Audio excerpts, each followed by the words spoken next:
ଶୋଇବା ପରେ ଆତ୍ମା କୁଆଡ଼େ ଯାଏ, କ'ଣ କରେ? ଏମିତି ଅନେକ ପ୍ରଶ୍ନ ଆପଣଙ୍କ ମନରେ ଆସୁଥିବ। ଆଉ ଆପଣ ବି ହୁଏତ କାହାଠୁ ଏ ବିଷୟରେ ନିଶ୍ଚିତ ଭାବରେ ଶୁଣିଥିବେ। ଏମିତି ବି କୁହାଯାଏ ଯେ ବେଳେବେଳେ ଆମ ଆତ୍ମା ପରମାତ୍ମାଙ୍କୁ ଭେଟି ଆସିଥାଏ। ଆଜିର ଟପିକ୍ ଶୋଇବା ପରେ ଆତ୍ମା କୁଆଡ଼େ ଯାଏ। ସାଙ୍ଗମାନେ, ଆପଣମାନେ ବି ଯଦି ଶ୍ରୀକୃଷ୍ଣଙ୍କର ଭକ୍ତ କମେଣ୍ଟରେ ଜୟ ଶ୍ରୀକୃଷ୍ଣ ବୋଲି ନିଶ୍ଚିତ ଭାବରେ ଲେଖିଦିଅନ୍ତୁ। ଆତ୍ମା କେବେ ବି ମୃତ୍ୟୁ ଆତ୍ମାର ନଥାଏ। ଆତ୍ମାର କେବେ ବି ମୃତ୍ୟୁ ହୋଇନଥାଏ।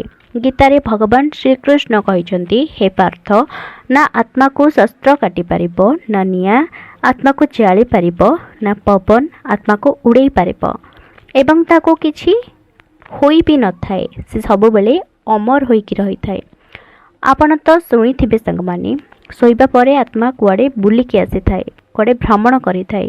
ତେବେ ସତରେ ଆତ୍ମା କୁଆଡ଼େ ଯାଏ, ସେସବୁ ବିଷୟରେ ଆଜି ଆମେ ଭିଡ଼ିଓ ମାଧ୍ୟମରେ ଜାଣିବା। ଏ ଦୁନିଆ ଅତ୍ୟନ୍ତ ରହସ୍ୟମୟ। ସେହି ରହସ୍ୟ ମଧ୍ୟରୁ ଗୋଟିଏ ରହସ୍ୟ ଯେ ଶୋଇବା ପରେ ଆମର ଆତ୍ମା କୁଆଡ଼େ ଯାଏ ଆଉ କ'ଣ କ'ଣ ସବୁ କରିଥାଏ। ଯଦି ଆମେମାନେ ବିଜ୍ଞାନକୁ ମାନିବା ତ ବିଜ୍ଞାନ କୁହେ ଶୋଇବା ପରେ ଆତ୍ମା ଭ୍ରମଣ କରିଥାଏ। କିନ୍ତୁ ଶାସ୍ତ୍ର କୁହେ ଯଦି ଆତ୍ମା ଶରୀରରୁ ବାହାରିଯାଏ ତେବେ ମନୁଷ୍ୟର ମୃତ୍ୟୁ ହୋଇଯାଏ।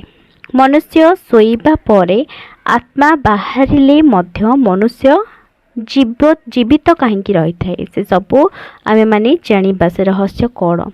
ଏହିସବୁ ରହସ୍ୟକୁ ଟିକେ ଧ୍ୟାନର ସହ ଶୁଣନ୍ତୁ। ଯେତେବେଳେ ଆମେ ଶୋଇବା ସମୟରେ ଆମର ଆତ୍ମା ବି ଶୋଇନଥାଏ, ଆମର ମସ୍ତିଷ୍କ ମଧ୍ୟ ଶୋଇନଥାଏ। ସେମାନେ ସବୁବେଳେ କ୍ରିୟାଶୀଳ ରହିଥାନ୍ତି, ଯାହାଦ୍ୱାରା ଆମକୁ ଏମିତି ବେଳେବେଳେ ଲାଗିଥାଏ ଯେ ଆମେ କୌଣସି ନୂଆ ଜାଗାକୁ ଆସିଛେ କିମ୍ବା ଆମକୁ କୌଣସି ଲୋକ ଛୁଇଁବା ପାଇଁ ଚେଷ୍ଟା କରୁଛି, କିଛି ଅଜଣା ବାଟରେ ଯାଉଛେ। ଏସବୁ ଏଇଥିପାଇଁ ଲାଗିଥାଏ ଯେ ସେହି ସମୟରେ ଆମର ଆତ୍ମା ସେହି ସ୍ଥାନରେ ଉପସ୍ଥିତ ରହିଥାଏ ବୋଲି ଏହା ମଧ୍ୟ ମାନାଯାଇଥାଏ। ଶୋଇବା ପରେ ଆମର ଆତ୍ମା ଭ୍ରମଣ କରିବାକୁ ଚାଲିଯାଇଥାଏ। ଏହା ମନକୁ ପ୍ରଶ୍ନ ଆସେ ଯେ ଆତ୍ମା ଶରୀରରୁ ବାହାରି ଗଲା ପରେ ଶରୀର ତ ମୃତ୍ୟୁ ହୋଇନଥାଏ କାହିଁକି? ଏହା ଏଥିପାଇଁ ହୋଇଥାଏ ଯେ ଶରୀର ନିଦ୍ରା ଅବସ୍ଥାରେ ଥାଏ। ଆତ୍ମା ଭ୍ରମଣ ପରେ ଶରୀରକୁ ପ୍ରବେଶ କରେ, କିନ୍ତୁ ମୃତ୍ୟୁ ପରେ ଆତ୍ମା ଶରୀରକୁ ଆଉ ପ୍ରବେଶ କରିନଥାଏ।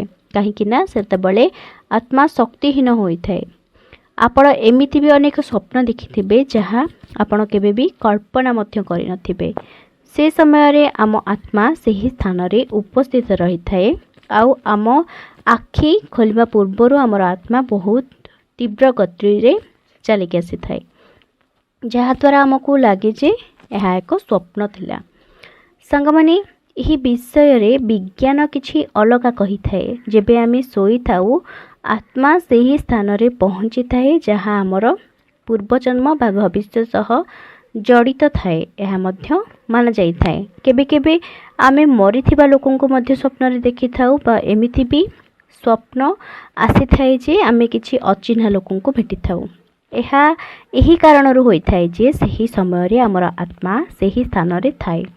ଆତ୍ମା ଆମକୁ କିଛି ଏପରି ଆଭାସ ଦେଇଥାଏ ଯାହା ଆମର ପୂର୍ବଜନ୍ମ ବା କାଲି ସହ ଜଡ଼ିତ ରହିଥାଏ। ଆମକୁ ମଧ୍ୟ ନୂଆ ନୂଆ ଜାଗାକୁ ନେଇଥାଏ, ଆଉ ଏମିତି ବି ଜିନିଷକୁ ଦେଖାଇଥାଏ ଯାହା ଆମର ଆତ୍ମା ଆପଣେଇବାକୁ ଚାହିଁଥାଏ। ସେଥିପାଇଁ ବିଜ୍ଞାନ ବି ମାନି ସାରିଛି ଯେ ଆତ୍ମା ଶରୀରରୁ ବାହାରିକି ଭ୍ରମଣ କରିବାକୁ ଯାଇଥାଏ।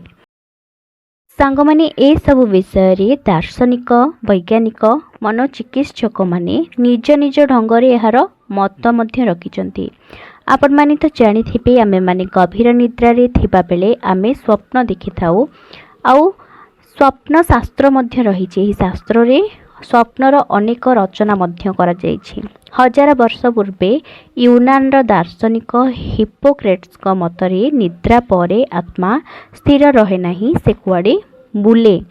ସେ ସ୍ଥିତିରେ ଆତ୍ମା ଯାହା ଦେଖେ ଆଉ ଶୁଣେ ତାହା ସ୍ୱପ୍ନ ବୋଲି କୁହାଯାଏ। ତାଙ୍କ ମତରେ ସେ କହିଥିଲେ, ଏହା ମଧ୍ୟ କୁହାଯାଏ ଯେ କେବଳ ମନୁଷ୍ୟ ନୁହେଁ, ପଶୁପକ୍ଷୀମାନେ ମଧ୍ୟ ସ୍ୱପ୍ନ ଦେଖିଥାନ୍ତି।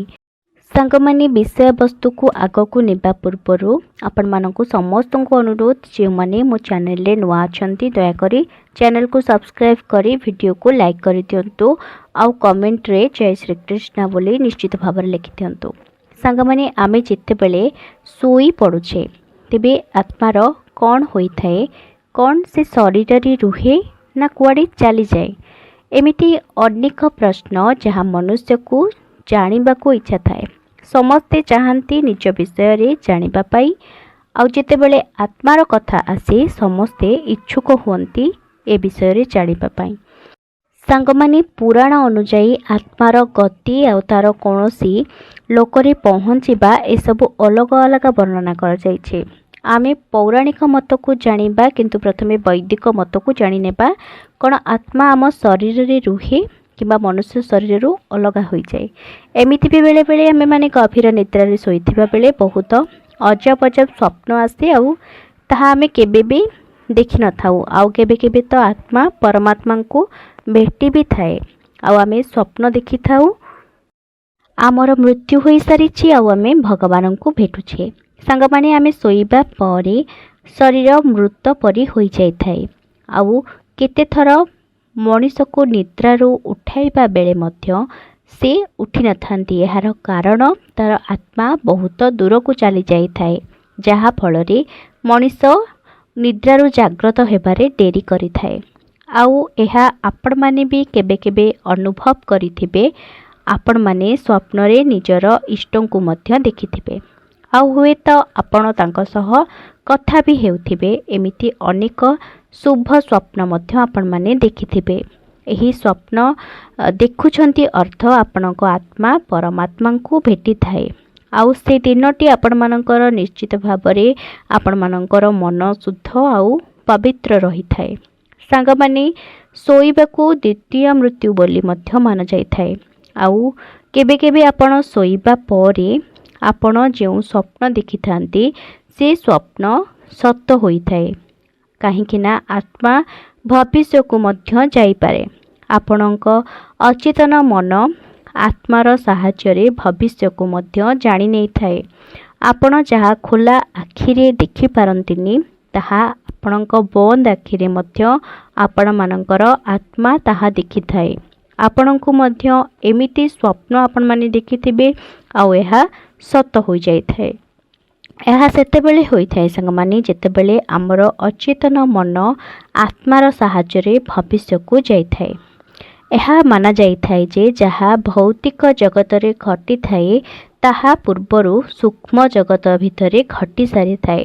ଏହାର ଅର୍ଥ ଆମ ସାଥିରେ ପ୍ରଥମେ ସୂକ୍ଷ୍ମ ଜଗତରେ ଘଟିଥାଏ ଏବଂ ପରେ ତାର ପ୍ରଭାବ ଭୌତିକ ଜଗତରେ ପଡ଼ିଥାଏ। ସାଙ୍ଗମାନେ विज्ञान अनेक कथा कही थाए। दार्शनिक माने मनोविज्ञानी माने सेमाने मध्य अनेक कथा कही थांती। कौन यह सत्य ना एक भ्रम? सांगमाने गीता रे भगवान श्रीकृष्ण कहिछंती आत्मार कौनसी गति न थाए। गति आम मन ही करि थाए। तेणु जहाँ भी आमे देखि थाउ आमर मन कारणरू देखि थाउ। आउ आत्मा सबु जगारे रही थाए। किंतु विज्ञान कहूछि जे आत्मा भ्रमण करने जाए। विज्ञान जेते आग को गले मध्य गीता सबु बेले सत्य होई थाए। तेणु तेणु आमर गीता जहा कुहे सेटा ही सत्य बोली आमे माने मानि परिबा। तेणु आमर आत्मा नुहे मनर गति होई थाए बोली आमे माने विश्वास करि परिबा। आशा करी संग माने आपण माने किछि नुवा जानि पारिथिबे, किछि नुवा कथा को आपण माने अनुभव करि पारिथिबे। एमिति नुवा नुवा वीडियो आपण मानक पई मु नेके आसीबे। आपण माने एमिति नुवा नुवा वीडियो देखिबा पई मोर चैनल को सब्सक्राइब करि नियंतु, वीडियो को गोटे लाइक करि नियंतु आ एहा को निजर प्रियजन मानक निश्चित भाबरे शेयर करिवे। नेक्स्ट आउ एक टॉपिक आपण मानक पई नेके आसीबे। सेते पर्यंत विदाय दियंतु। रहिली नमस्कार।